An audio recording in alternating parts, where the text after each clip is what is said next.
Goeiemôre, Doc Matt wat praat. Ons is op 'n nasionale pad en ons is in verkeer vasgevang. Geweldig baie trokke, 2 bane en as ons kyk dan kom 'n trok voor ons ingedraai.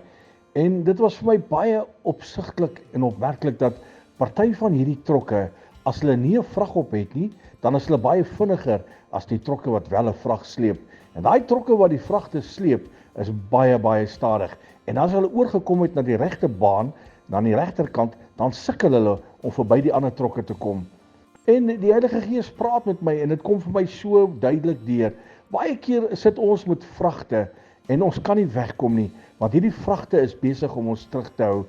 Vragte van moedeloosheid, vragte dat jy voel jy is te neergedruk, te nagekom, vragte wat ongesiens op jou pad gekom het, wat besig is om jou af te trek, al hierdie vragte wat besig is om seer te maak. Ek wil vandag vir die bemoediging sê, vat hierdie vragte, gee dit vir Jesus, raak ontslaaf van hierdie vragte, sodat jy weer op spoed kan kom, dat jy hierdie kruin wat jy moet klim kan uitkom tot heel bo. Gee die vragte vir Jesus.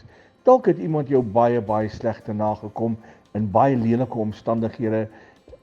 Kyk net boontoe, gee die vrag vir Jesus, laai hierdie vrag af, doen dit, herlewingsgroete.